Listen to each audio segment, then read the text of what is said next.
Bienvenidos de nuevo a Historia Mundial para Dormir. La historia que vamos a contar esta noche es una de las cicatrices más profundas de la humanidad moderna. Es la crónica del momento exacto en que el mundo antiguo, con sus valses y sus uniformes de colores brillantes, decidió suicidarse en una trinchera llena de barro. Vamos a viajar a una Europa que ya no existe, a un paisaje de campos verdes que pronto se transformarían en cráteres lunares, donde una generación entera de jóvenes soñadores descubrió que el honor no detenía a las balas. Es la tierra de los imperios caídos, de los reyes que jugaron al ajedrez con vidas humanas, de aquellos que marcharon cantando hacia el abismo. Es el paisaje de la inocencia destrozada y la maquinaria industrial aplicada a la muerte. Un lugar donde el optimismo del siglo XIX se ahogó bajo la lluvia de Flandes y donde el acero terminó por consumir la esperanza. Antes de adentrarnos en el relato te invito a suscribirte. Estamos construyendo una biblioteca de historias para descansar, un refugio contra el ruido del mundo moderno, y tu apoyo es lo único que mantiene esta vela encendida en la oscuridad. Y si te gusta esta atmósfera, por favor, déjanos un me gusta y un comentario contándonos de dónde nos estás escuchando y qué otros misterios antiguos te gustaría que desenterremos. Ahora sí. Ajusta tu almohada y cierra los ojos. Bienvenido a la Primera Guerra Mundial. Imagina por un momento el sol de un verano que parecía eterno. Estamos a mediados del año 1914. Europa vive lo que llaman la Belle Époque, la Bella Época. Es un tiempo de optimismo ciego, donde la gente cree que la tecnología, la ciencia y la cultura han llevado al ser humano a una cima de civilización insuperable. Las ciudades como París, Viena y Berlín brillan con luces eléctricas, los cafés están llenos de poetas y filósofos, y la guerra parece una cosa del pasado, o en el peor de los casos, una aventura noble y rápida, algo que ocurre en mapas lejanos y coloniales. Nadie mira hacia abajo, hacia las grietas que se están abriendo en el suelo. Nadie sospecha que están bailando sobre un barril de pólvora y que la mecha ya está encendida. Todo comienza, como muchas tragedias, con un día soleado y un error fatal. Nos situamos en Sarajevo, una ciudad de tensiones ocultas en los Balcanes. Es el 28 de junio. Un automóvil descapotable recorre las calles. En su interior viaja el archiduque Francisco Fernando, heredero del inmenso y antiguo imperio austrohúngaro, junto a su esposa Sofía. Son la imagen del poder, de la tradición, de un mundo de águilas imperiales y palacios de mármol. Pero en la multitud, entre las sombras de los edificios, hay ojos jóvenes llenos de odio nacionalista. El destino es caprichoso. El chofer del archiduque se equivoca de calle. El coche se detiene un instante para intentar dar la vuelta. Y ese instante es todo lo que necesita la muerte para entrar en escena. Gavrilo Princip, un joven estudiante consumido por el fervor revolucionario, se encuentra de repente frente al objetivo de su vida. No hay grandes discursos, no hay duelos de honor. Solo dos disparos secos que rompen la mañana. El archiduque y su esposa mueren. La sangre mancha el uniforme de gala y el vestido de seda. En ese preciso momento, aunque nadie en el mundo lo sabe todavía, 10 millones de hombres acaban de ser sentenciados a muerte. Lo que sigue es un efecto dominó, una caída lenta e imparable de piezas que arrastran a todo el continente. No es una explosión inmediata, sino una agonía diplomática de un mes. Es lo que los historiadores llamarán la crisis de julio. Los viejos emperadores y los reyes, muchos de ellos primos entre sí, se envían telegramas, cartas y advertencias. Pero las alianzas militares son cadenas de hierro que los atan unos a otros. Si uno cae, todos caen. Austria-Hungría declara la guerra a Serbia. Rusia, la protectora de los eslavos, moviliza su inmenso ejército para ayudar a Serbia. Alemania, aliada de Austria, le declara la guerra a Rusia. Francia, aliada de Rusia, se ve arrastrada al conflicto. Y cuando las botas alemanas pisan la neutral Bélgica para llegar a Francia, Gran Bretaña entra en el juego. En cuestión de semanas, las grandes potencias del mundo, dueñas de la mayor parte del planeta, están en guerra. Pero aquí ocurre el fenómeno más extraño y melancólico de todos. No hay miedo. No hay terror en las calles. Lo que hay es el entusiasmo de agosto. Las plazas de las grandes capitales se llenan de multitudes eufóricas. Los hombres lanzan sus sombreros al aire. Las mujeres entregan flores a los soldados que marchan hacia las estaciones de tren. Hay una ingenuidad que hoy nos resulta desgarradora. Los jóvenes, criados con historias de caballería y batallas napoleónicas, corren a alistarse antes de que se acabe la acción. Tienen miedo de que la guerra termine demasiado rápido y se pierdan la gloria. La frase que se repite en todos los idiomas, en alemán, en francés, en inglés, es una promesa vacía que resonará como una maldición. Volveremos a casa antes de Navidad. Creen en una guerra de movimiento, de cargas heroicas de caballería, de uniformes coloridos y banderas al viento bajo el sol. Los franceses marchan con pantalones rojos brillantes, visibles a kilómetros de distancia, como si fueran a un desfile. Los alemanes marchan con sus cascos de punta, convencidos de su superioridad marcial. Los británicos envían a su pequeña fuerza expedicionaria con la calma profesional de quien va a resolver un trámite. Todos suben a los trenes entre risas, cigarros y canciones, saludando por las ventanillas a un mundo que nunca volverán a ver. No saben que la Navidad llegará, y ellos seguirán allí, pero no en casa, sino enterrados en el fango, y que muchos no volverán nunca más. El primer golpe contra la realidad llega con el nombre de un plan militar. El Plan Schwaffen. Los generales alemanes habían diseñado una estrategia que consideraban perfecta, un mecanismo de relojería para evitar una guerra en dos frentes. La idea era simple y brutal. Golpear a Francia con una fuerza masiva y rápida, noquearla en pocas semanas antes de que el gigante ruso pudiera atarse las botas en el este, y luego girar todo el ejército para enfrentarse a Rusia. Todo dependía de la velocidad. Todo dependía de caminar y marchar hasta el agotamiento. Durante el caluroso agosto y el principio de septiembre, millones de hombres alemanes marchan por los caminos de Bélgica y el norte de Francia.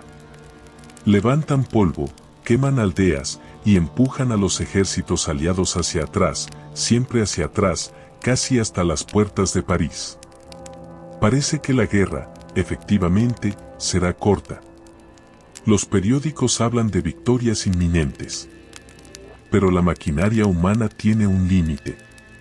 Los soldados están exhaustos, las líneas de suministro se estiran demasiado, y la resistencia francesa, movida por la desesperación de salvar su capital, se endurece.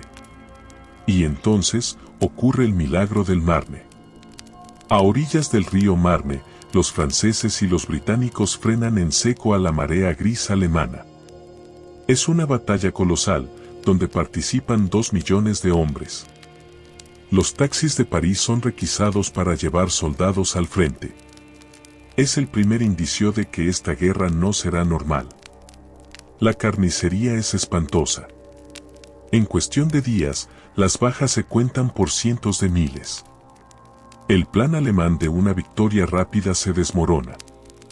Sin poder avanzar, pero negándose a retroceder y perder el terreno ganado, los alemanes hacen algo que cambiará la faz de la guerra para siempre. Toman palas y empiezan a cavar. Necesitan protegerse de la artillería y de las balas, así que se hunden en la tierra. Los aliados, al ver esto, intentan flanquearlos, correr hacia el norte para rodearlos. Los alemanes responden corriendo también hacia el norte. Es lo que se llamó la carrera hacia el mar. Ambos ejércitos corren hacia la costa del Canal de la Mancha, no para escapar, sino para intentar ganarle la espalda al enemigo. Pero nadie gana. La carrera termina en la costa belga, en el Mar del Norte. Y lo que queda es una línea continua, una herida abierta en la tierra que va desde la frontera con Suiza hasta el mar. 700 kilómetros de hombres enfrentados.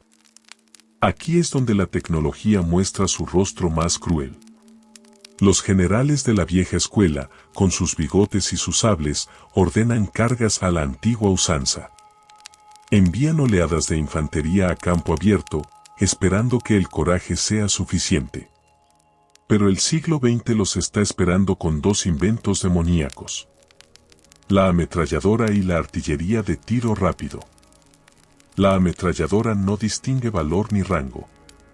Una sola máquina, operada por 2 o 3 hombres, puede barrer a un batallón entero en minutos. Es una guadaña industrial. Los soldados caen como trigo ante la cosecha. Los uniformes de colores se vuelven blancos de polvo y rojos de sangre. La artillería, con cañones que pueden disparar a kilómetros de distancia sin ver al enemigo, destroza los cuerpos y la moral. El suelo se vuelve intransitable. Ante esta lluvia de acero, la única opción es desaparecer. Enterrarse. La guerra de movimiento ha muerto. Ha nacido la guerra de trincheras. Pero la tregua no fue más que un espejismo, un último suspiro de la vieja Europa antes de asfixiarse. Si el año 14 fue el choque de los ejércitos, el año 1915 fue el año en que la guerra se quitó la máscara y mostró su verdadero rostro. Un rostro deformado por la ciencia aplicada al exterminio. La primavera llegó a Flandes, pero no trajo flores. Trajo una niebla nueva. Ocurrió cerca de la ciudad medieval de Ypres, un nombre que quedaría grabado a fuego en la memoria de una generación. Era el 22 de abril de 1915. La tarde era cálida y el sol comenzaba a bajar.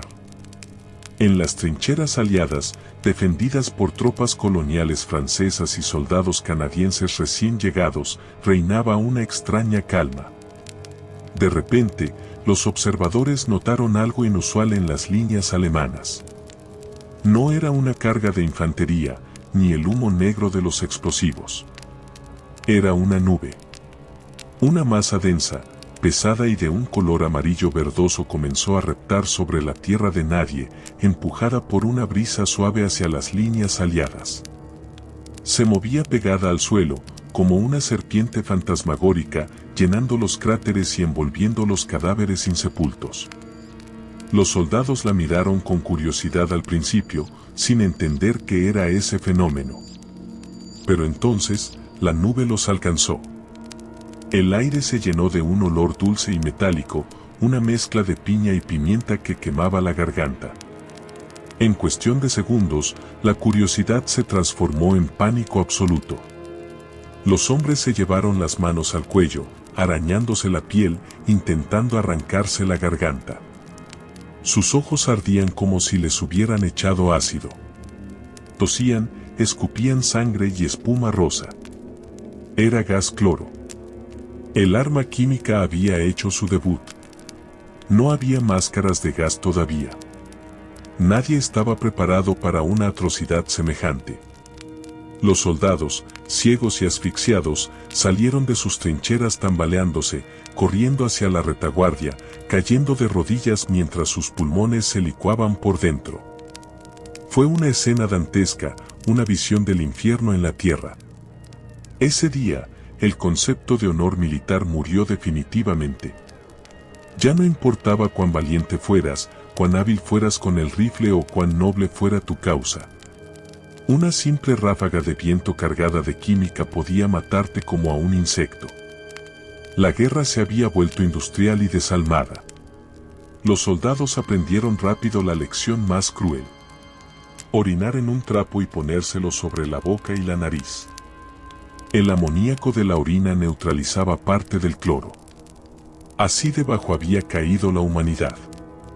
Hombres respirando a través de sus propios desechos para sobrevivir unos minutos más. Mientras el frente occidental se estancaba en una pesadilla tóxica, los estrategas británicos, liderados por un joven y ambicioso Winston Churchill, miraron hacia el mapa buscando una salida. Pensaron que si no podían romper el muro en Francia, quizás podrían golpear al enemigo por la puerta trasera. Su mirada se posó en el Imperio Otomano, el gran aliado de Alemania en el este. El objetivo era un estrecho de mar vital: los Dardanelos. El plan parecía brillante sobre el papel: tomar la península de Galípoli, marchar hacia Constantinopla y sacar a los turcos de la guerra. Pero Galípoli no sería una victoria fácil. Sería una carnicería bajo el sol. Soldados australianos y neozelandeses, los famosos Anzacs, junto con británicos y franceses, desembarcaron en playas que eran trampas mortales. Los turcos, atrincherados en las colinas altas, los esperaban. El mar Egeo, azul y cristalino, se tiñó de rojo oscuro en la orilla. Los soldados que lograron llegar a la arena se encontraron atrapados en un terreno imposible, rodeados de acantilados desde donde llovía plomo. Si en Francia el enemigo era el barro y el frío, en Galípoli fue el calor y la enfermedad. El sol abrasador cocinaba a los hombres en sus uniformes de lana. El agua escaseaba tanto que se convirtió en más valiosa que el oro. Y luego estaban las moscas. Millones de moscas negras, un enjambre zumbante que cubría todo. Cubrían la comida antes de que pudiera llegar a la boca, cubrían las heridas abiertas de los moribundos, cubrían los rostros de los muertos que se hinchaban rápidamente bajo el calor. La disentería mataba a tantos hombres como las balas turcas. Fue una campaña de futilidad absoluta. Meses de sangría para no avanzar más que unos pocos metros. Al final, los aliados tuvieron que retirarse en silencio, dejando atrás miles de tumbas en la arena extranjera, fantasmas jóvenes que habían viajado medio mundo solo para morir en una playa olvidada. Pero el terror de 1915 no se limitó a la tierra. El miedo aprendió a volar y a nadar. En el mar, Alemania desató a sus lobos grises. Los submarinos U-Boot. Hasta ese momento, existían ciertas reglas de caballería naval. Se suponía que uno avisaba antes de hundir un barco mercante para dejar salir a la tripulación. Pero la desesperación alemana por el bloqueo británico cambió las reglas. Se declaró la guerra submarina sin restricciones. Cualquier barco, militar o civil, era un objetivo. El océano Atlántico se convirtió en un terreno de caza invisible. El punto de quiebre emocional llegó con el hundimiento de Lusitania. Un transatlántico de lujo, un palacio flotante lleno de civiles, mujeres y niños, que navegaba desde Nueva York hacia Inglaterra. Un solo torpedo alemán impactó en su casco. El gigante se hundió en apenas 18 minutos. 1.200 personas se ahogaron en las aguas heladas frente a Irlanda. La noticia recorrió el mundo como una descarga eléctrica. La guerra ya no distinguía entre el soldado armado y el niño que viajaba con su madre. La barbarie era total. Y mientras el mar se tragaba a los inocentes, el cielo de Londres se oscurecía con una amenaza nueva. Por primera vez en la historia, la guerra llegó a las casas de los civiles que dormían en sus camas. Los Zeppelines. Gigantescas ballenas de acero y lona, dirigibles llenos de hidrógeno altamente inflamable, cruzaron el Mar del Norte para bombardear las ciudades británicas. Imaginen el terror psicológico. Es de noche en Londres. Las luces de la ciudad están apagadas por miedo a ser vistas.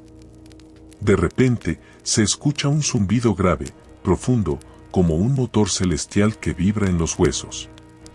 La gente sale a las calles en pijama, mirando hacia arriba, y ve formas oscuras, inmensas, siluetas alargadas que tapan las estrellas.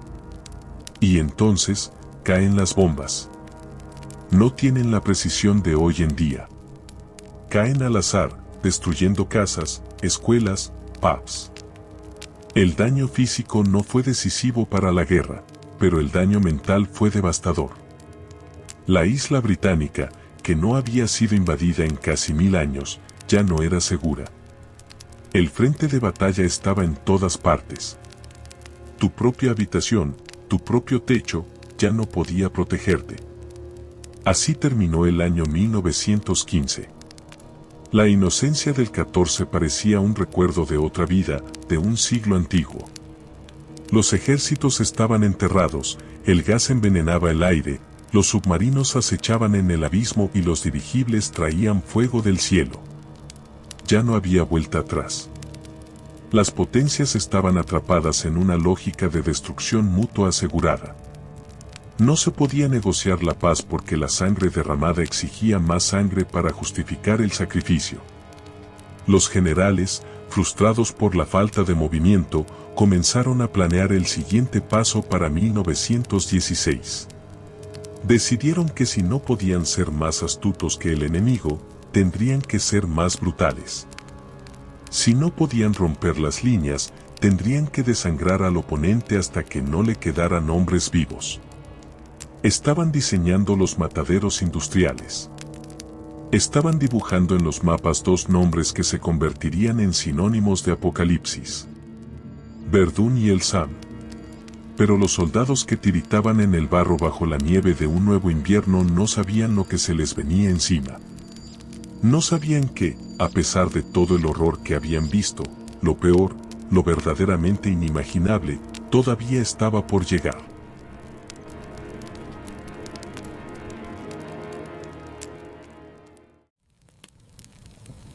Así se cerró el telón sobre el inicio del conflicto.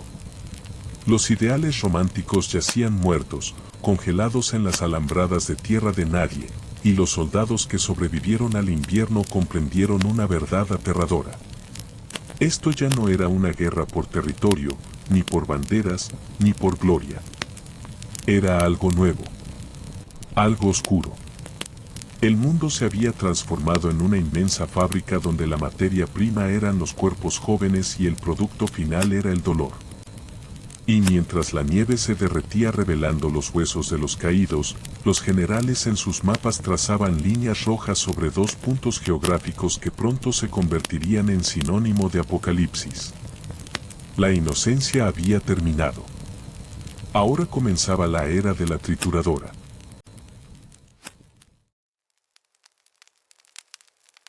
El año 1916 amaneció con una resolución fría en el alto mando alemán. El jefe del Estado Mayor, Erich von Falkenhayn, escribió un memorándum al Kaiser con una lógica escalofriante. Su conclusión fue que no necesitaban tomar París para ganar. No necesitaban una gran invasión. Lo único que necesitaban era elegir un lugar, un punto simbólico que el orgullo francés no pudiera permitirse perder, y atacarlo sin piedad. El objetivo no era conquistar ese lugar, sino obligar al ejército francés a defenderlo hasta el último hombre. La frase que usó Falkenhayn pasaría a la historia por su crueldad calculadora. Debían desangrar a Francia hasta dejarla blanca. El lugar elegido fue una antigua ciudad fortificada en el río Mosa. Verdún. Para los franceses, Verdún era un símbolo sagrado de resistencia histórica. Perderlo era impensable. Y los alemanes lo sabían. Así que, en febrero de 1916, desataron el infierno. La operación comenzó con un bombardeo de artillería que el mundo jamás había visto ni escuchado. Durante 9 horas seguidas, 1000 cañones alemanes dispararon sin pausa. Imaginen el sonido. No eran explosiones individuales. Era un rugido continuo, como el de una tormenta de tambores gigantes, que hacía vibrar el suelo a kilómetros de distancia. Se dice que el estruendo se escuchaba hasta en las afueras de París. En ese pequeño sector de bosque y colinas, cayeron 1 millón de obuses en el primer día. 1 millón. El paisaje fue borrado. Los bosques milenarios se convirtieron en astillas. Las colinas cambiaron de forma. Las trincheras francesas simplemente desaparecieron, enterrando vivos a sus defensores bajo toneladas de tierra revuelta. Fue el nacimiento de lo que los soldados llamaron la trituradora de huesos. La batalla de Verdún se convirtió en la batalla más larga de la historia. Duró 303 días. 10 meses de agonía en un espacio no más grande que una ciudad pequeña. Los franceses, bajo el mando del general Pétain, organizaron una línea de vida desesperada. Una única carretera que conectaba Verdún con la retaguardia. La llamaron la Voie Sacrée, la vía sagrada. Por esa carretera, día y noche, camiones interminables llevaban hombres frescos al frente y traían de vuelta a los rotos y mutilados. Era una cinta transportadora hacia el matadero. Las condiciones eran inhumanas. El suelo estaba tan removido por las explosiones que desenterraba a los muertos de los meses anteriores. Los soldados luchaban sobre una alfombra de cadáveres en descomposición. El olor era tan fuerte que los pilotos que volaban sobre la zona decían que podían oler la muerte desde 1000 metros de altura. No se luchaba por estrategia, se luchaba por cráteres de barro, por fuertes de hormigón destrozados como el fuerte de Douaumont, donde se peleó pasillo por pasillo, a oscuras, con granadas y cuchillos. Al final, cuando la batalla terminó en diciembre, hubo 700.000 bajas entre ambos bandos. ¿Y el resultado? El frente apenas se había movido unos pocos kilómetros. 700.000 vidas por un pedazo de tierra quemada que no servía para nada. Francia había sido desangrada, sí, pero Alemania también se había roto los dientes. Mientras Verdún consumía a los ejércitos como un horno insaciable, los aliados británicos decidieron que debían hacer algo para aliviar la presión sobre los franceses. Necesitaban abrir otro frente, obligar a los alemanes a mover tropas. El lugar elegido fue el río Sam. Si Verdún fue la tragedia francesa, el Sam fue el trauma nacional británico. El plan era, una vez más, optimista. El general Douglas G. creía que un bombardeo masivo de una semana destruiría las alambradas y las trincheras alemanas, permitiendo que sus soldados simplemente caminaran hacia el enemigo y tomaran las posiciones.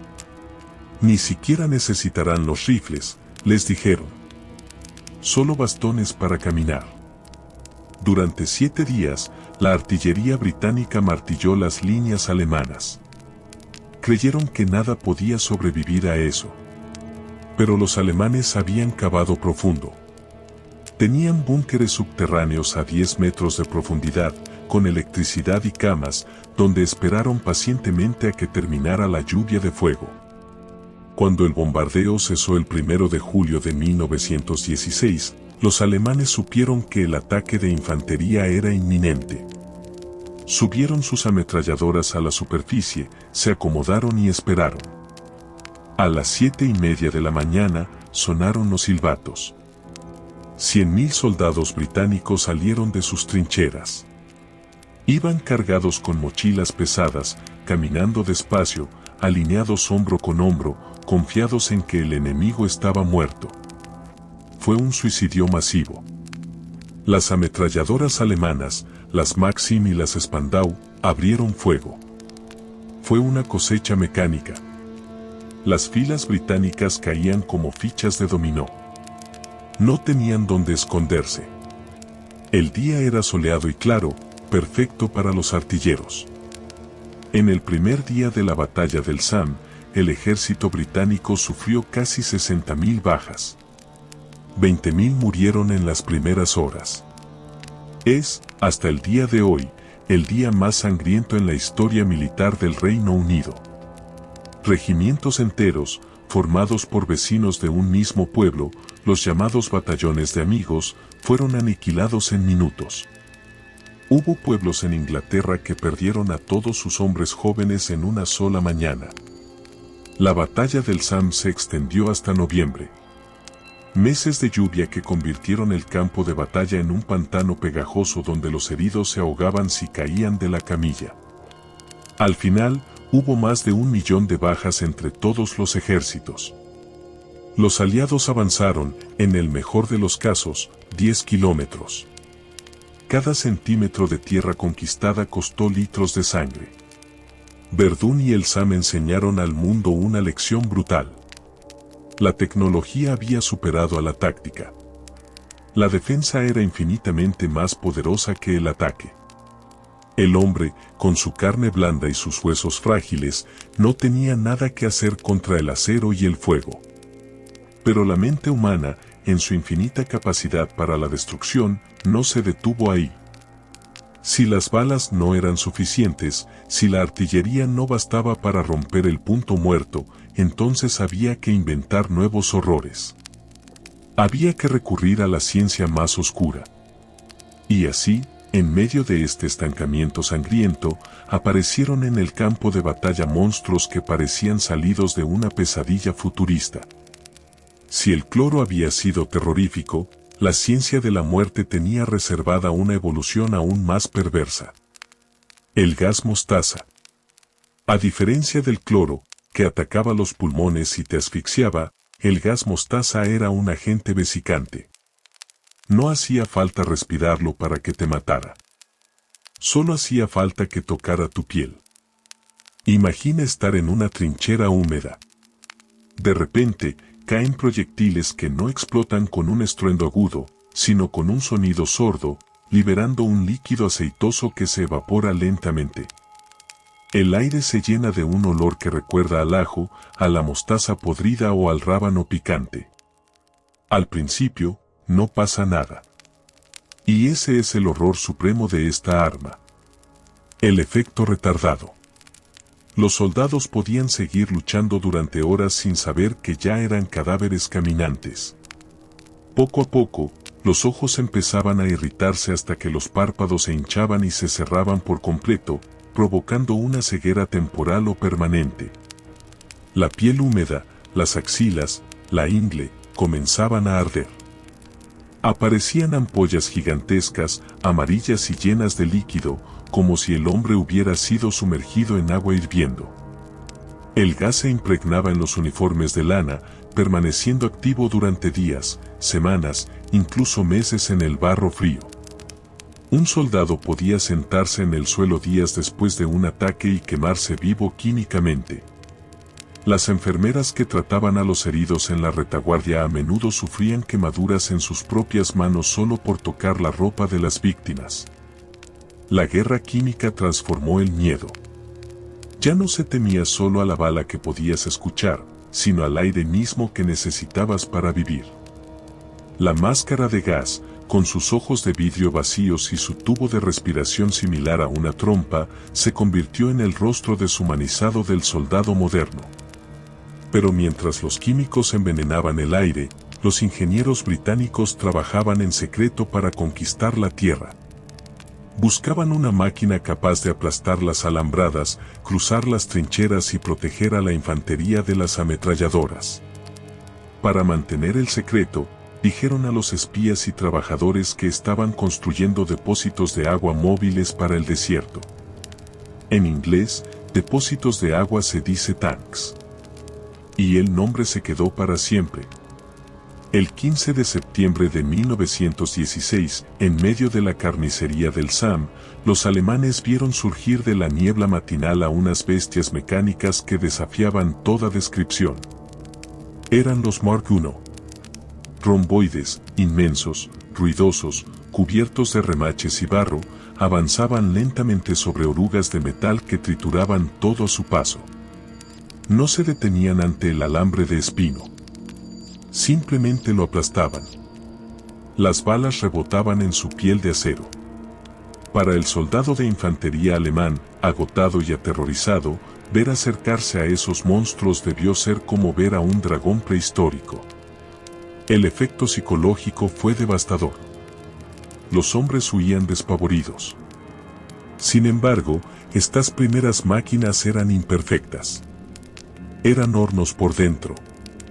El calor del motor, el ruido ensordecedor y los gases de escape hacían que las tripulaciones se desmayaran o sufrieran intoxicaciones. Se averiaban constantemente, quedaban atascados en los cráteres más profundos y eran blancos fáciles para la artillería. Pero habían cambiado las reglas. El caballo, compañero del guerrero durante milenios, había quedado obsoleto. El futuro pertenecía al motor de combustión y al blindaje. Y mientras la tierra se llenaba de monstruos, el cielo se llenaba de caballeros.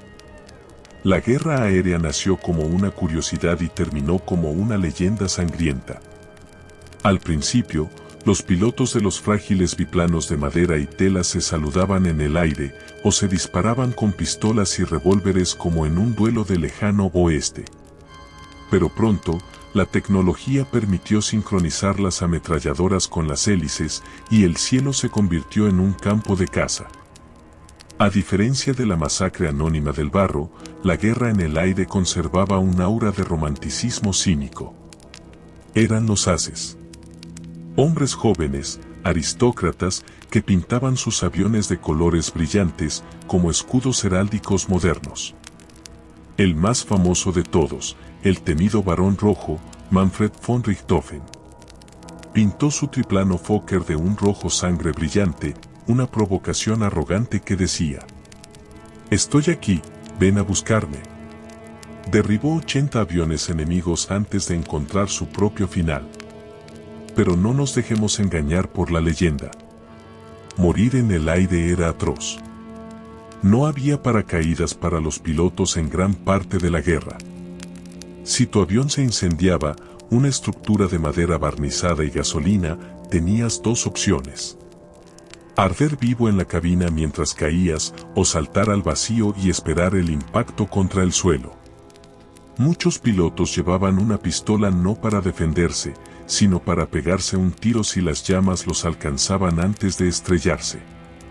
La esperanza de vida de un piloto nuevo en 1917 era de apenas 3 semanas. Llegamos así al año 1917. El año del agotamiento.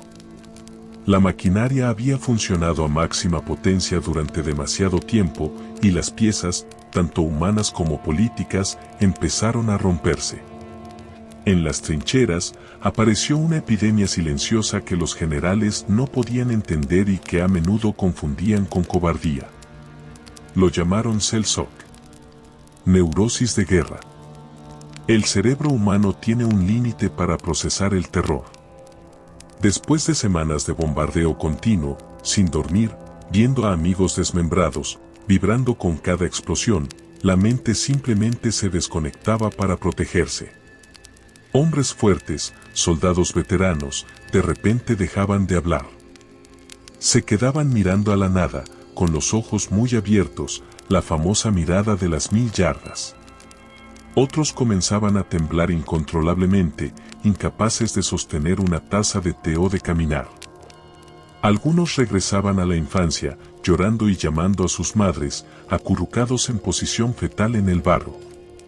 Eran fantasmas en vida, almas que habían huido del cuerpo aunque el corazón siguiera latiendo. Al principio, los ejércitos trataron esto con brutalidad, fusilando a los que se negaban a luchar. Tuvieron que pasar años para que la medicina comprendiera que la psiquis puede ser herida tan gravemente como el cuerpo. El agotamiento también llegó a las naciones. En el este, el gigante ruso colapsó. El pueblo ruso, hambriento y desangrado por millones de bajas, dijo basta. Estalló la revolución. El zar cayó, y con el ascenso de los bolcheviques, Rusia firmó la paz y se retiró de la guerra. Para Alemania, esto parecía la salvación. El frente oriental desapareció. Ahora podían mover millones de hombres al oeste para dar el golpe final en Francia. La moral aliada se desplomó. En el ejército francés ocurrió lo impensable. Motines. Después de una ofensiva desastrosa en el Camino de las Damas, miles de soldados franceses se negaron a atacar. Defenderemos las trincheras, decían, pero no marcharemos más hacia la muerte inútil. Cantaban la Internacional y exigían paz. Francia estaba al borde del colapso interno. Pero justo cuando la balanza parecía inclinarse hacia Alemania, un nuevo gigante despertó al otro lado del Atlántico. Estados Unidos entró en la guerra. Hasta ese momento, Estados Unidos se había mantenido neutral, vendiendo suministros y prestando dinero, pero el presidente Woodrow Wilson, empujado por la guerra submarina indiscriminada y la presión pública, declaró la guerra a Alemania. No llegaron de inmediato con toda su fuerza, pero la promesa de su llegada cambió todo. Millones de hombres frescos, bien alimentados, con recursos industriales ilimitados, venían en camino. Era una carrera contra el tiempo. Alemania sabía que tenía una última oportunidad. Tenían que ganar la guerra en 1918, antes de que la marea norteamericana fuera imparable. Tenían los hombres que trajeron de Rusia. Tenían nuevas tácticas de infiltración. Se prepararon para lanzar los dados una última vez. El año 1917 terminó en una atmósfera de tensión insoportable. Europa estaba en ruinas, una generación había sido decimada, el zarismo había caído, y el mapa del mundo se estaba reescribiendo con sangre. El silencio antes de la tormenta final era pesado. Los soldados en las trincheras, tiritando bajo otro invierno cruel, sabían que el desenlace estaba cerca. O la victoria total, o la destrucción total. No había punto medio. Mientras el barro se tragaba a los hombres en Francia y Flandes, en el sur de Europa se libraba una guerra en un escenario que parecía sacado de una pesadilla mitológica. Cuando Italia entró en el conflicto traicionando a sus antiguos aliados y declarando la guerra a Austria-Hungría, se abrió un frente vertical. La Guerra Blanca. Imaginen luchar no en trincheras al nivel del mar, sino en las cimas de los Alpes, a 3000 metros de altura, en los picos de los Dolomitas. Aquí, el enemigo no era solo el soldado austriaco que te apuntaba desde el otro lado del risco, sino la montaña misma. Las condiciones eran tan extremas que desafiaban la biología humana. Los hombres tenían que subir cañones de artillería que pesaban toneladas usando cuerdas, poleas y la fuerza bruta de mulas que morían reventadas por el esfuerzo. Construyeron teleféricos precarios, canastas de madera colgadas de cables de acero que oscilaban sobre abismos de 1000 metros, llevando municiones hacia arriba y bajando cadáveres congelados hacia abajo. El frío era un asesino más eficiente que la metralla. Las temperaturas bajaban a 30 o 40 grados bajo cero. Si un soldado se quitaba el guante para apretar el gatillo, podía perder el dedo por congelación en cuestión de minutos. Los centinelas morían de pie, convertidos en estatuas de hielo durante las guardias nocturnas. Pero el terror supremo de la Guerra Blanca era el sonido. En el silencio cristalino de las alturas, el eco de un disparo de cañón podía ser fatal. Las vibraciones de la artillería sacudían la nieve acumulada en las cimas y provocaban avalanchas. Pronto, ambos bandos aprendieron a usar la naturaleza como arma. Los artilleros disparaban deliberadamente a las cornisas de nieve por encima de las posiciones enemigas. La muerte blanca, la llamaban.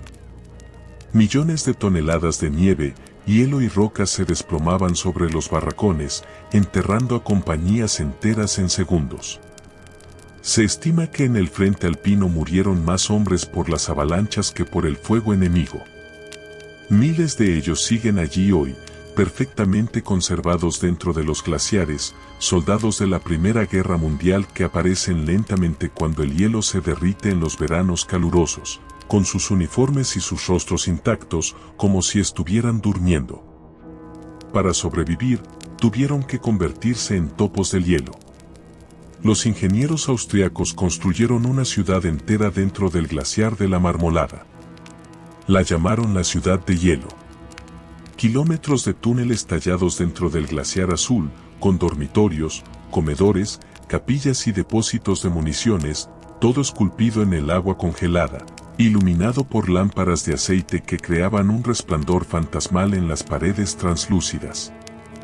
Vivían como insectos en un cubo de hielo gigante, protegidos de las balas pero siempre a merced de que el glaciar se moviera y los aplastara.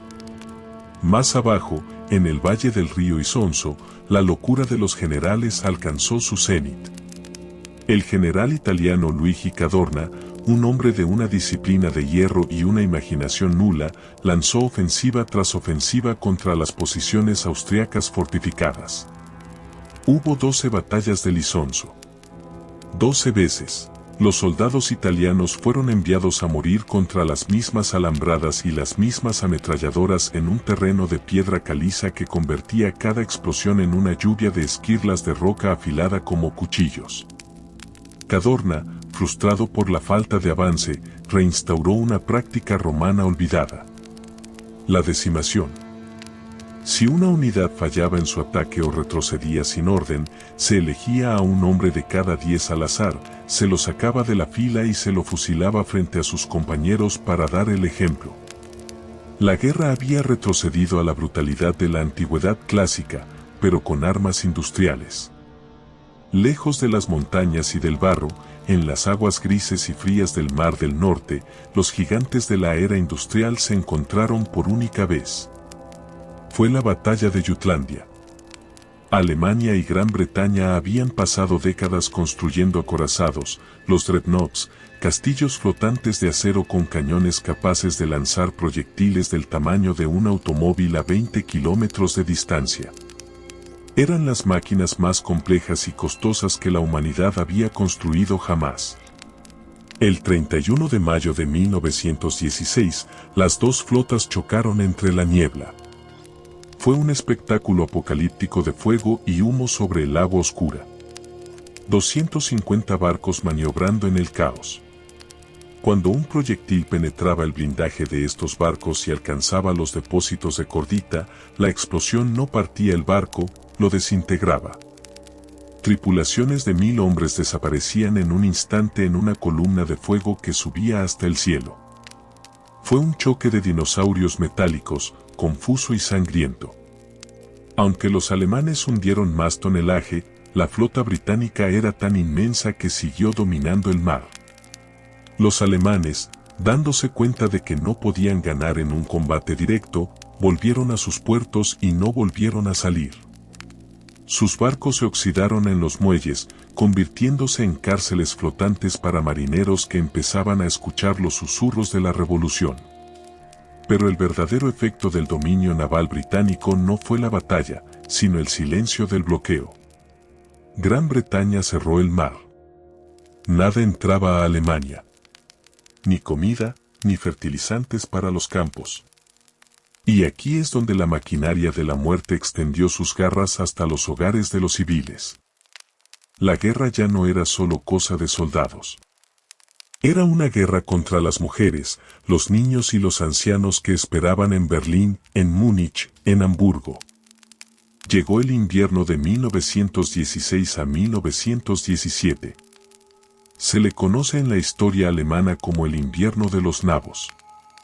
Las cosechas fallaron por falta de mano de obra y fertilizantes. El bloqueo impedía la importación de trigo. La papa, alimento básico, desapareció y se pudrió en los depósitos. Lo único que quedaba era el nabo forrajero, una raíz dura y amarga que normalmente se daba de comer al ganado. Los alemanes comían sopa de nabo, pan de nabo, mermelada de nabo. El hambre se instaló en las ciudades imperiales. Vieron escenas que rompían el alma. Mujeres elegantes de la alta sociedad buscando comida en la basura, niños con los vientres hinchados por la desnutrición y los ojos hundidos, ancianos que simplemente se quedaban dormidos en los bancos de los parques y nunca despertaban. Se creó el pan de guerra, una masa gris hecha con un poco de harina y rellena de aserrín y polvo de hueso molido para darle volumen. La gente hervía cuero de zapatos para hacer caldo. Se estima que 700.000 civiles alemanes murieron de hambre o por enfermedades relacionadas con la malnutrición debido al bloqueo. Esta fue la cara oculta de la guerra de desgaste. No se trataba solo de matar al soldado en el frente, sino de matar de hambre a su familia en la retaguardia para quebrar su voluntad. El soldado en la trinchera recibía cartas de casa que decían: "Madre ha muerto hoy, no teníamos leche para darle".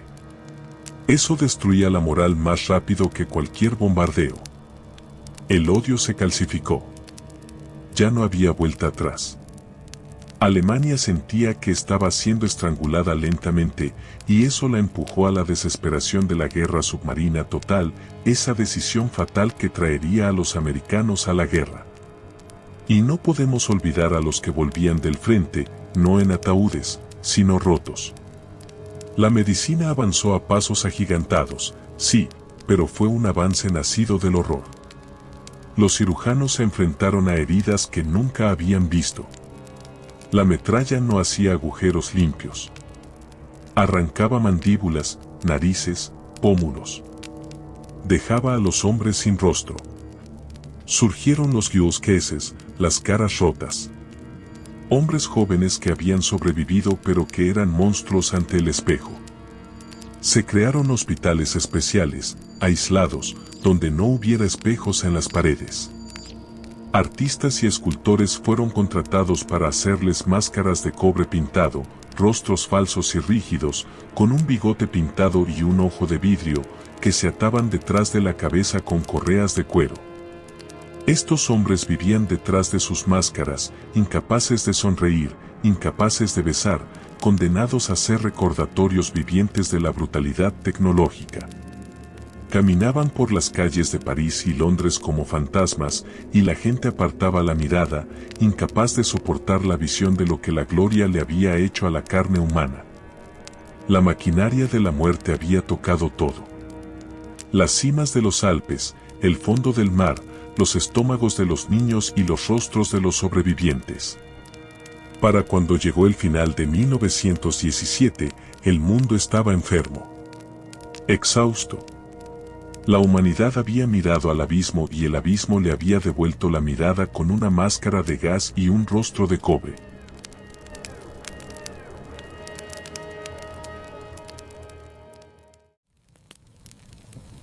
El invierno de 1917 dejó a Europa congelada en una mueca de dolor. Los imperios estaban vacíos, las despensas estaban barridas y las almas estaban rotas.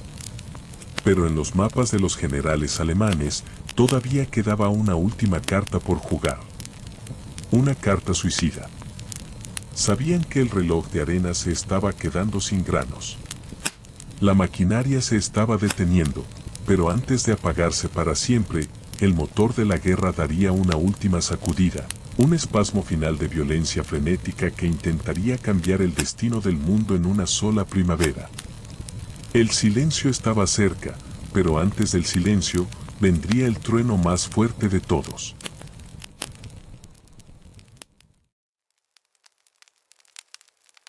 El año 1918 amaneció con una urgencia eléctrica en el aire. Alemania sabía que estaba condenada a largo plazo. El bloqueo naval británico los estaba matando de hambre y, al otro lado del océano, el gigante estadounidense estaba terminando de atarse las botas. Millones de soldados norteamericanos frescos, que nunca habían visto el barro, venían en camino. Para el alto mando alemán, liderado por el general Ludendorff, la matemática era simple. Tenían que ganar la guerra ahora, en la primavera, o perderían para siempre. Así nació la Operación Miguel, conocida por la historia como la Kaiserschlacht, la batalla del Kaiser. Fue una apuesta de todo o nada. Los alemanes reunieron cada gramo de fuerza que les quedaba. Trajeron a las divisiones veteranas que habían luchado contra Rusia en el este y las lanzaron contra el frente occidental. Pero esta vez, cambiaron las reglas. Se dieron cuenta de que marchar en fila contra las ametralladoras era inútil. Así que inventaron algo nuevo, algo que cambiaría la guerra moderna para siempre. Las Sturmtruppen, las tropas de asalto. Imagina a estos hombres. Ya no cargaban mochilas pesadas ni rifles largos.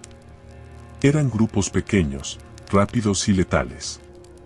Llevaban bolsas llenas de granadas de mano, lanzallamas y los primeros subfusiles de la historia, diseñados para barrer trincheras a corta distancia. Su orden no era conquistar terreno, sino infiltrarse. Como agua que se filtra por las grietas de una represa, las tropas de asalto debían buscar los puntos débiles, ignorar los fuertes enemigos y seguir corriendo hacia adelante, sembrando el caos en la retaguardia aliada. Eran los abuelos de las fuerzas especiales modernas. El 21 de marzo de 1918, la niebla cubrió el campo de batalla una vez más. A las 4:40 de la madrugada, 6.000 cañones alemanes abrieron fuego. 5 horas después, las tropas de asalto surgieron de la bruma. El impacto fue demoledor. Por primera vez en 4 años, el frente estático se rompió. Las líneas británicas y francesas colapsaron. Los alemanes avanzaron. Volvieron a ver campos verdes que no habían sido tocados por la guerra. Tomaron prisioneros por miles. Estaban ganando. La euforia recorrió Berlín. El Kaiser declaró feriado nacional. París estaba tan cerca que los alemanes empezaron a bombardearla con un cañón monstruoso, el Cañón de París, que disparaba proyectiles a la estratosfera para que cayeran sobre la ciudad a 120 kilómetros de distancia. Parecía que la pesadilla alemana iba a terminar con una victoria. Pero la ofensiva tenía un defecto fatal: el hambre. Las tropas de asalto alemanas, al avanzar tan rápido, dejaron atrás sus suministros. Estaban exhaustos y hambrientos. Cuando tomaban las trincheras y los depósitos de los aliados, se encontraban con algo que les rompía el corazón: comida. Veían almacenes llenos de carne enlatada, pan blanco, vino, chocolates y cigarrillos. Se dieron cuenta de que sus líderes les habían mentido. Les habían dicho que el mundo entero estaba pasando hambre por culpa de los submarinos, pero los aliados tenían de todo. El avance se detuvo no por las balas, sino porque los soldados alemanes se pararon a comer y a beber, emborrachándose con el vino francés y saqueando los depósitos, dándose cuenta de la riqueza material de sus enemigos. La ofensiva perdió impulso. La energía se agotó. Y entonces llegaron los americanos. No eran los soldados más tácticos al principio, pero eran muchos. Eran una marea inagotable de juventud y optimismo. Bajo el mando del general francés Foch, los aliados contraatacaron. Fue la ofensiva de los 100 días. Empujaron a los alemanes hacia atrás, paso a paso, sobre la tierra que acababan de conquistar. El ejército alemán, que había luchado con una disciplina sobrehumana durante 4 años, finalmente se quebró. Los soldados empezaron a rendirse en masa. La voluntad de luchar se había evaporado. Pero justo cuando la guerra humana llegaba a su clímax, la naturaleza decidió recordarles a todos quién tenía el verdadero poder sobre la vida y la muerte.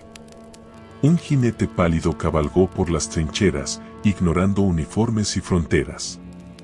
Empezó como una fiebre, un dolor de cabeza punzante, un poco de tos. Los médicos pensaron que era una gripe común, un resfriado producto de la humedad y el frío. Pero esta no era una gripe normal. Era la influenza de 1918, mal llamada gripe española. El virus mutó en las condiciones perfectas de las trincheras. Hombres hacinados, desnutridos, estresados y rodeados de suciedad. Atacaba a los jóvenes y fuertes. De hecho, su sistema inmunológico reaccionaba con tanta violencia que ahogaba sus propios pulmones en fluido. Los soldados, fuertes como robles por la mañana, estaban muertos al anochecer. Su piel se tornaba de un color azul oscuro o violeta por la falta de oxígeno, una cianosis terrible que marcaba el final. Sangraban por la nariz y los oídos. La gripe no se quedó en el frente. Viajó en los barcos hospitales, en los trenes de tropas que volvían a casa, en los pulmones de los que iban de permiso. Se esparció por el mundo más rápido que cualquier ejército. Mató en las ciudades, mató en las aldeas, mató en islas remotas del Pacífico y en el hielo del Ártico. Es una de las ironías más crueles de la historia. En los últimos meses de la guerra, era más probable morir en la cama de un hospital de campaña, delirando de fiebre, que morir por una bala enemiga. Se estima que la gripe mató a 50 millones de personas en todo el mundo, 3 veces más que la propia guerra.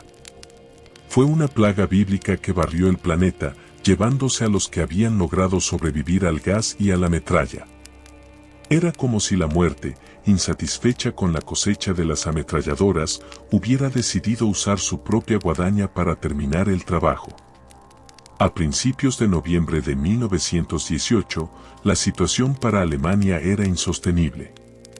Sus aliados se habían rendido.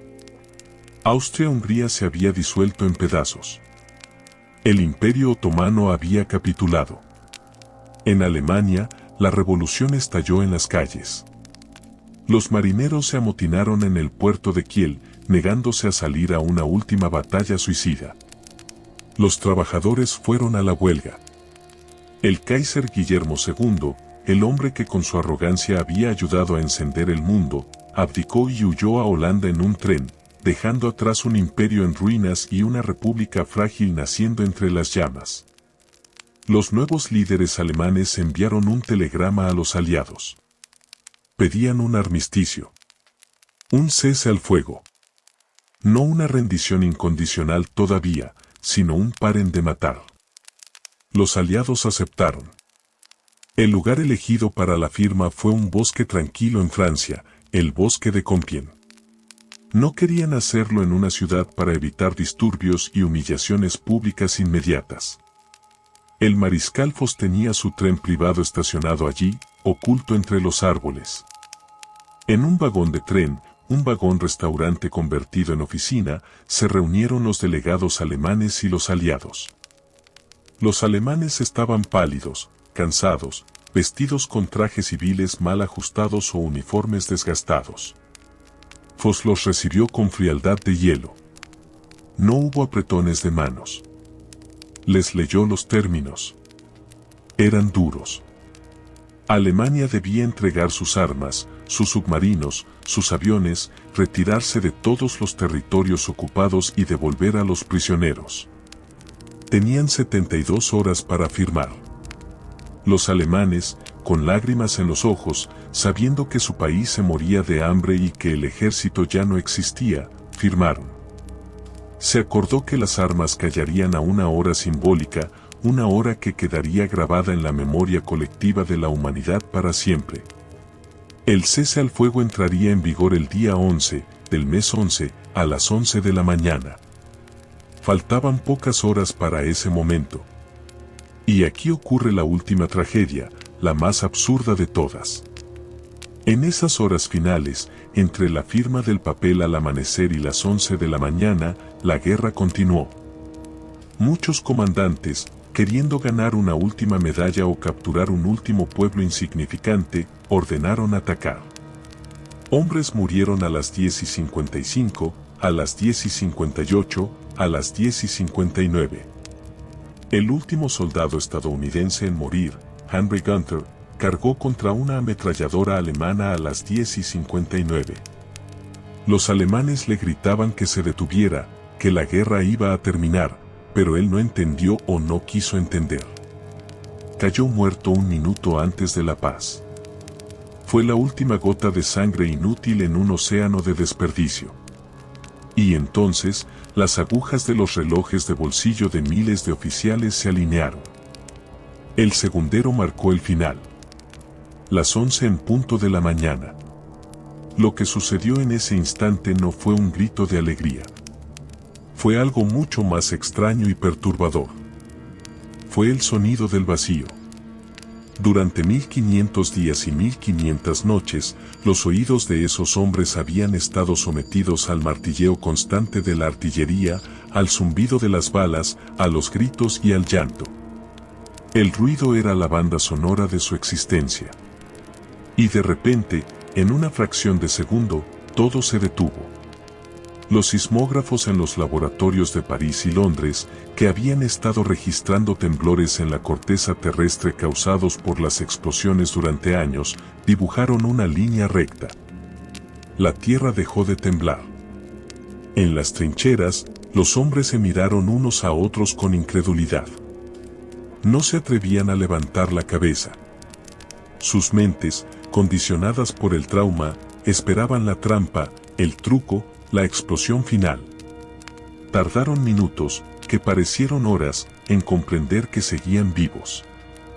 Poco a poco, tímidamente, como animales saliendo de su madriguera después de una tormenta, asomaron los ojos por encima del parapeto. Del otro lado, a 100 metros, vieron surgir las cabezas de los alemanes. No hubo abrazos masivos como en la Navidad de 1914. Había demasiado odio acumulado, demasiada sangre entre ellos.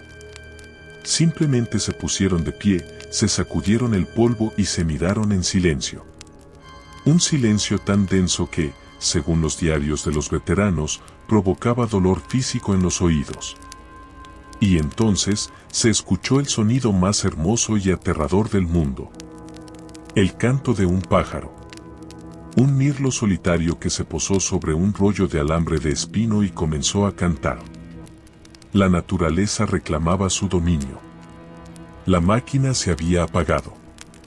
Pero el silencio del frente contrastaba con la locura de las ciudades. En París, Londres y Nueva York, las multitudes se volcaron a las calles. La gente bailaba, se emborrachaba, se besaba con desconocidos. Las campanas de todas las iglesias repicaban al unísono. Quemaban efigies del Kaiser y cantaban himnos de victoria. Sin embargo, para los hombres que volvían del barro, esa celebración les resultaba ajena, casi ofensiva. El retorno a casa fue el comienzo de una nueva batalla. La batalla de la memoria. Los soldados volvían a un mundo que no entendía lo que habían visto. ¿Cómo explicarle a tu esposa que te esperaba con un vestido limpio y una cena caliente, lo que se siente al pisar el tórax de un cadáver para no ahogarte en el lodo?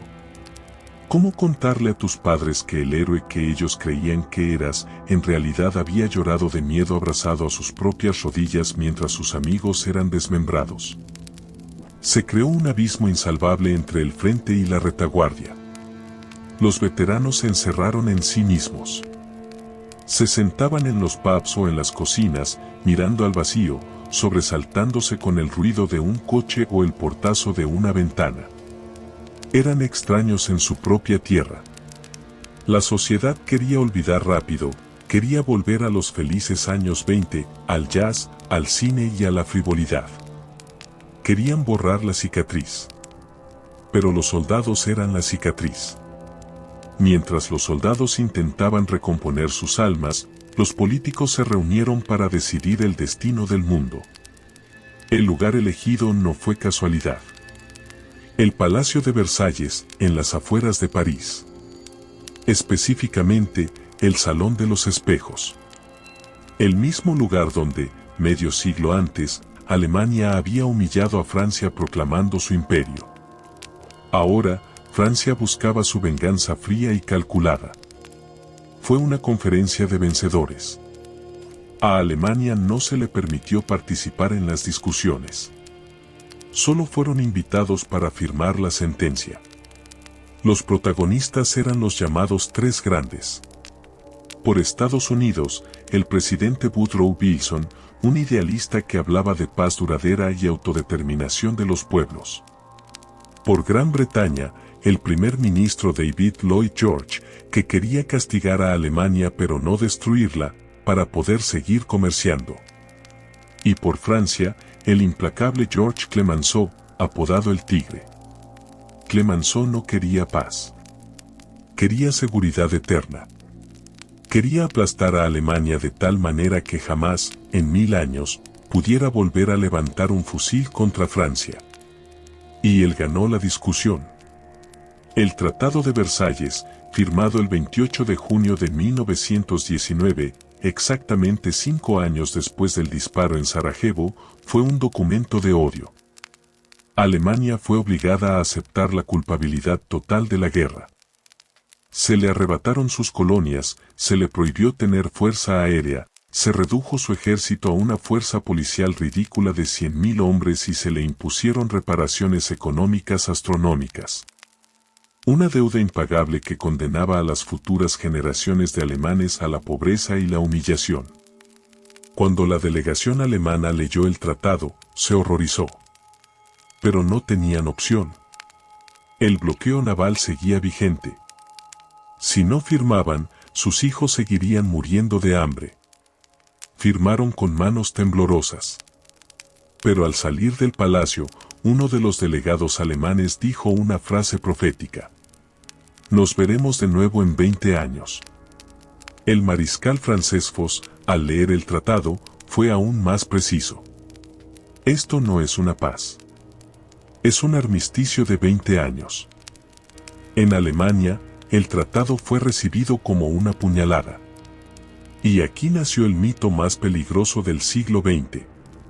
La leyenda de la puñalada por la espalda, la Dolchstoßlegende. Los soldados alemanes regresaban marchando en orden, con sus armas, sus uniformes y sus banderas. No habían sido derrotados en su propio suelo. No habían visto a un solo soldado enemigo en Berlín. Para el alemán común, era incomprensible. ¿Cómo perdimos si nuestros soldados estaban en Francia? La respuesta que empezaron a susurrar los nacionalistas y los generales derrotados fue veneno puro. El ejército no perdió. El ejército fue invicto. Fueron traicionados desde adentro. Fueron los políticos, los comunistas, los judíos quienes nos vendieron en la retaguardia. Esa mentira, alimentada por la amargura de Versalles y la miseria de la posguerra, fue el caldo de cultivo perfecto. En las cervecerías de Múnich, entre los veteranos desempleados y resentidos, un cabo austriaco con bigote extraño, que había sido cegado temporalmente por el gas mostaza y que había llorado de rabia al enterarse de la rendición, empezó a escuchar y a hablar. Su nombre era Adolf Hitler. Las semillas de la Segunda Guerra Mundial no se plantaron en 1939. Se sembraron con la tinta del Tratado de Versalles en 1919. Mientras los soldados intentaban recomponer sus almas, los políticos se reunieron para decidir el destino del mundo. El lugar elegido no fue casualidad. El Palacio de Versalles, en las afueras de París. Específicamente, el Salón de los Espejos. El mismo lugar donde, medio siglo antes, Alemania había humillado a Francia proclamando su imperio. Ahora, Francia buscaba su venganza fría y calculada. Fue una conferencia de vencedores. A Alemania no se le permitió participar en las discusiones. Solo fueron invitados para firmar la sentencia. Los protagonistas eran los llamados Tres Grandes. Por Estados Unidos, el presidente Woodrow Wilson, un idealista que hablaba de paz duradera y autodeterminación de los pueblos. Por Gran Bretaña, el primer ministro David Lloyd George, que quería castigar a Alemania pero no destruirla, para poder seguir comerciando. Y por Francia, el implacable Georges Clemenceau, apodado el Tigre. Clemenceau no quería paz. Quería seguridad eterna. Quería aplastar a Alemania de tal manera que jamás, en 1000 años, pudiera volver a levantar un fusil contra Francia. Y él ganó la discusión. El Tratado de Versalles, firmado el 28 de junio de 1919, exactamente 5 años después del disparo en Sarajevo, fue un documento de odio. Alemania fue obligada a aceptar la culpabilidad total de la guerra. Se le arrebataron sus colonias, se le prohibió tener fuerza aérea, se redujo su ejército a una fuerza policial ridícula de 100.000 hombres y se le impusieron reparaciones económicas astronómicas. Una deuda impagable que condenaba a las futuras generaciones de alemanes a la pobreza y la humillación.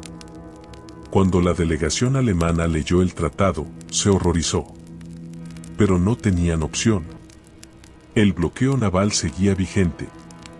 Si no firmaban, sus hijos seguirían muriendo de hambre.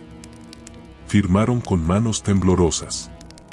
Pero al salir del palacio, uno de los delegados alemanes dijo una frase profética. Nos veremos de nuevo en 20 años. El mariscal francés Foch, al leer el tratado, fue aún más preciso. Esto no es una paz. Es un armisticio de 20 años. En Alemania, el tratado fue recibido como una puñalada. Y aquí nació el mito más peligroso del siglo XX. La leyenda de la puñalada por la espalda, la Dolchstoßlegende. Los soldados alemanes regresaban marchando en orden, con sus armas, sus uniformes y sus banderas. No habían sido derrotados en su propio suelo. No habían visto a un solo soldado enemigo en Berlín. Para el alemán común, era incomprensible. ¿Cómo perdimos si nuestros soldados estaban en Francia? La respuesta que empezaron a susurrar los nacionalistas y los generales derrotados fue veneno puro. El ejército no perdió. El ejército fue invicto. Fueron traicionados desde adentro. Fueron los políticos, los comunistas, los judíos quienes nos vendieron en la retaguardia. Esa mentira, alimentada por la amargura de Versalles y la miseria de la posguerra, fue el caldo de cultivo perfecto. En las cervecerías de Múnich, entre los veteranos desempleados y resentidos, un cabo austriaco con bigote extraño, que había sido cegado temporalmente por el gas mostaza y que había llorado de rabia al enterarse de la rendición, empezó a escuchar y a hablar. Su nombre era Adolf Hitler. Las semillas de la Segunda Guerra Mundial no se plantaron en 1939. Se sembraron con la tinta del Tratado de Versalles en 1919. Pero la guerra no solo dejó heridas en la política y en la mente. Envenenó la tierra misma de forma física y permanente. En el norte de Francia y Bélgica existe todavía hoy lo que se llama la zona roja. Áreas donde la concentración de arsénico, plomo y químicos en el suelo es tan alta que nada puede crecer, o lo que crece es tóxico. Hay bosques vallados donde está prohibido entrar, porque el suelo está alfombrado de proyectiles sin explotar. Es lo que los agricultores llaman la cosecha de hierro. Cada año, cuando los tractores aran los campos de Flandes y el Sam para sembrar papas o remolachas, la tierra expulsa toneladas de metal oxidado. Obuses, granadas, cascos, restos de alambre. Y a veces, huesos. Aún hoy, más de 100 años después, equipos de desactivación de explosivos recorren esos campos recolectando la munición que la guerra para terminar todas las guerras dejó atrás. De vez en cuando, un tractor vuela por los aires. De vez en cuando, un niño encuentra algo curioso en el bosque y pierde una mano. La Primera Guerra Mundial sigue matando gente en el siglo XXI. Es un fantasma que se niega a abandonar el escenario. Detengámonos un momento en esa escena del vagón de tren en el bosque de Compiègne, porque allí se cifró el destino del siglo. No fue una reunión diplomática. Fue una ejecución ritual. El mariscal Foch no recibió a los alemanes como a colegas militares, sino como a criminales.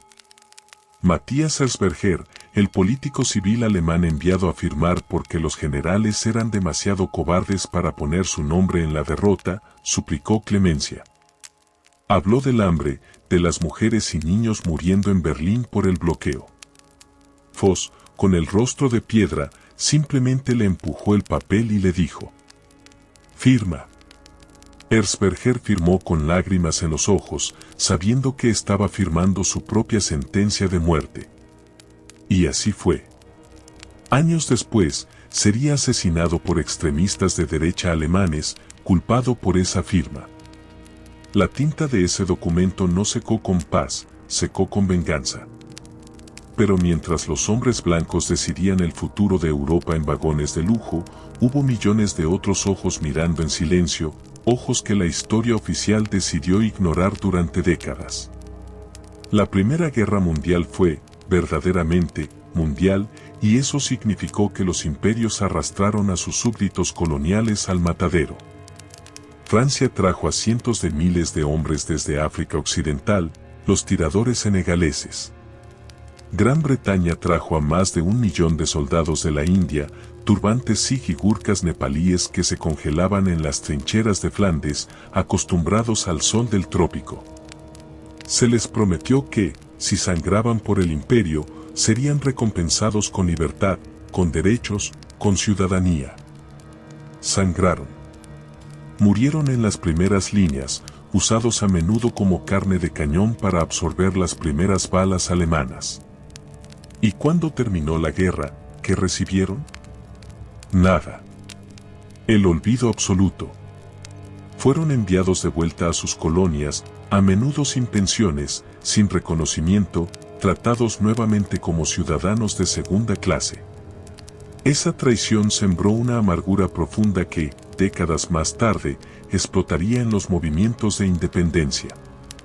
La guerra enseñó a los pueblos colonizados que los amos europeos no eran dioses invencibles. Sangraban, gritaban y morían igual que ellos. El mito de la superioridad blanca había muerto en el barro, aunque los imperios tardarían años en aceptarlo. Y mientras los vivos lidiaban con la política, la sociedad europea se enfrentó a una crisis espiritual sin precedentes. La muerte había sido tan masiva, tan repentina y tan joven, que la mente colectiva se quebró. Casi todas las familias de Francia, Gran Bretaña y Alemania habían perdido a un padre, a un hijo o a un hermano.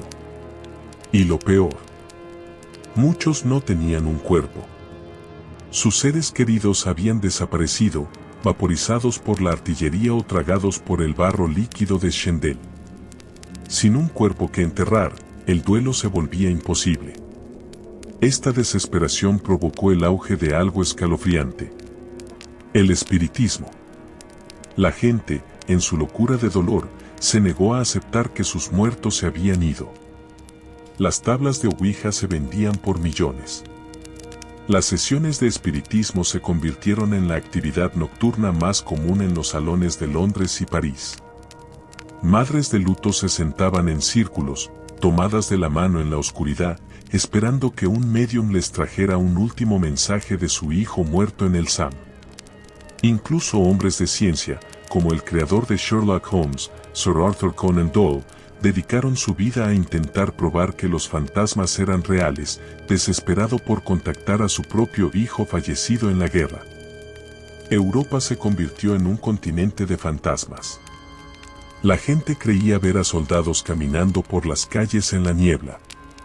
Se contaban historias de batallones enteros de espectros que seguían marchando por las noches en los campos de batalla vacíos.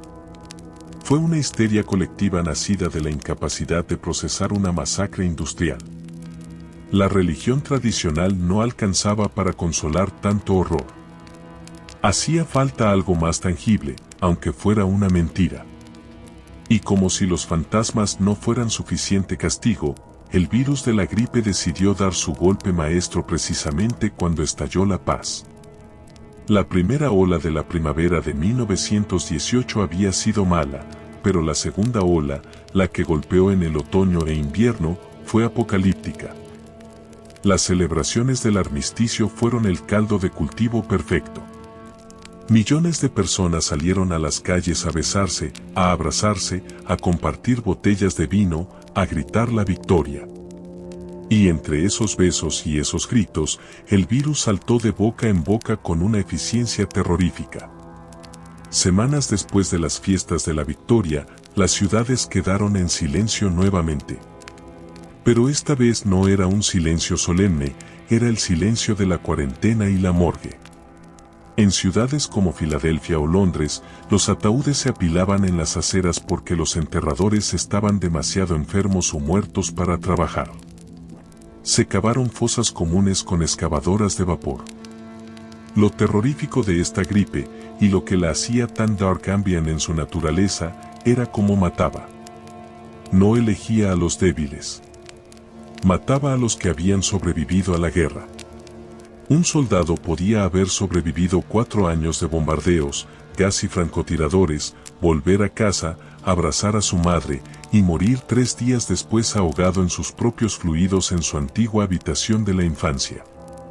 Fue una broma final y macabra del destino.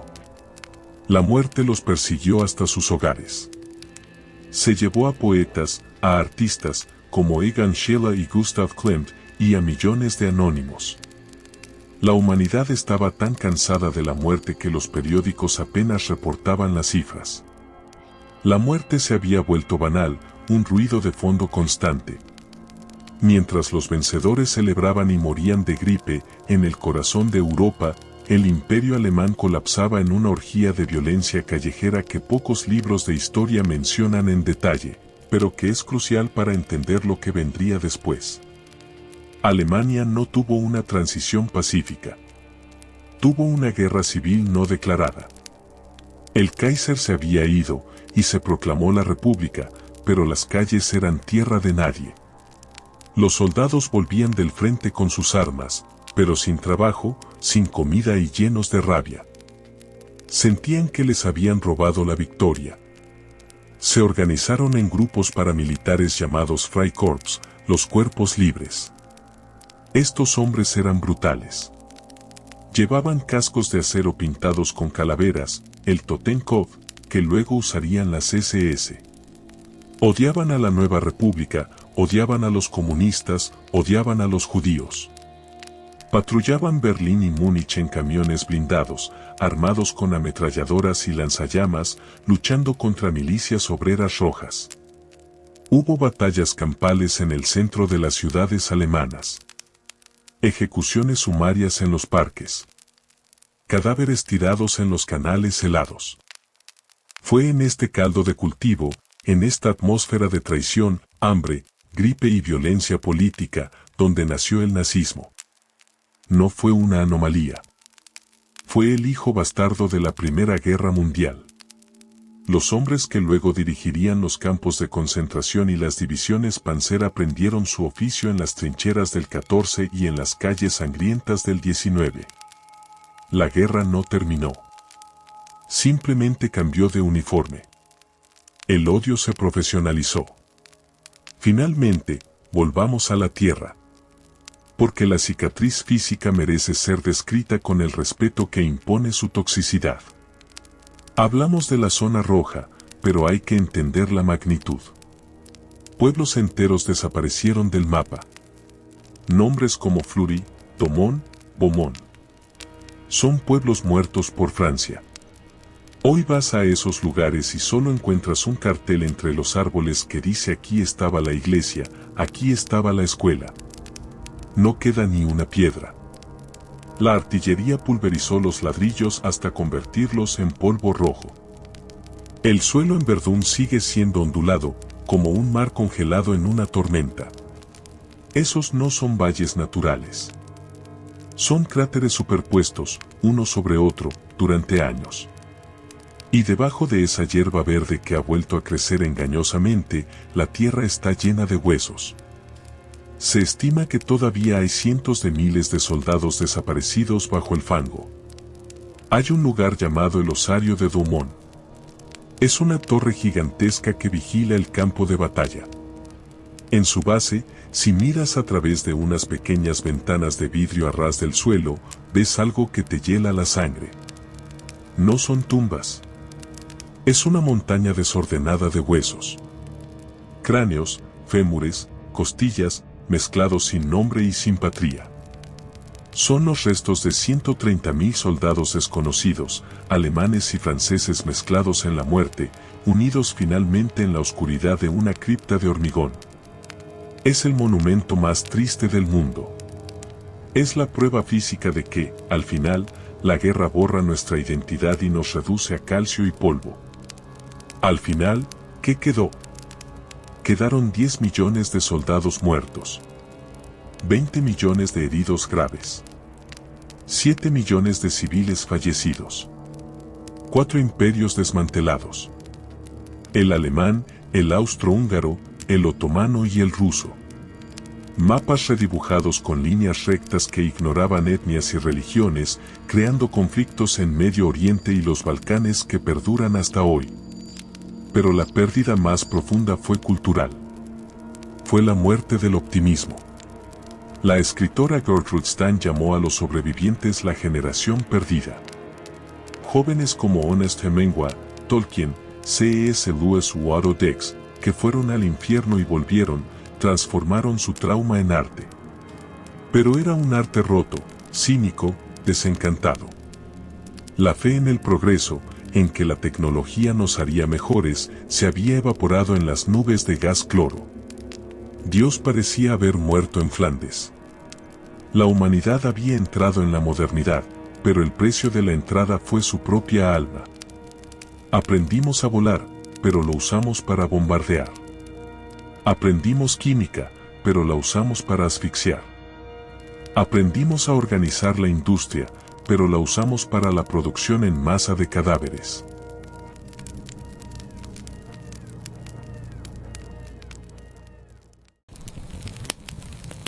Para cerrar este viaje, quiero que visualicen por un último instante esos campos de Francia y Bélgica tal como están hoy. El barro se ha secado. La hierba verde ha cubierto las cicatrices. Los cráteres, que antes eran bocas de infierno, ahora son estanques tranquilos donde nadan los patos y se reflejan las nubes. El silencio ha regresado. Pero ese silencio que reina hoy en los cementerios militares, sobre las miles de cruces blancas perfectamente alineadas, no es un silencio vacío. Es un mensaje. Es una advertencia susurrada por 10 millones de voces que se apagaron antes de tiempo. Nos recuerdan que la civilización es una capa muy fina de hielo sobre un océano de barbarie, y que esa capa puede romperse en cualquier momento si olvidamos lo que somos capaces de hacernos unos a otros. La Primera Guerra Mundial fue el suicidio de la inocencia. Fue el momento en que la humanidad miró su propio reflejo en un espejo roto y vio un monstruo. Y lo más trágico, lo que verdaderamente nos debe quitar el sueño, no es lo que pasó entre 1914 y 1918. Lo más trágico es que, apenas 21 años después, el mundo decidió olvidar el dolor, ignorar las tumbas y hacerlo todo de nuevo, con más furia y más fuego. Gracias por permitirnos acompañarte en este descenso a la memoria. Si esta historia te ha tocado alguna fibra, si te ha hecho reflexionar o simplemente te ha ayudado a desconectar del ruido moderno, te invitamos a suscribirte. Estamos construyendo un refugio para la mente y tu apoyo es fundamental. Déjanos un me gusta y comparte este relato para que el olvido no gane la batalla final. Nos despedimos por hoy. Que la paz sea contigo. Descansa. Buenas noches.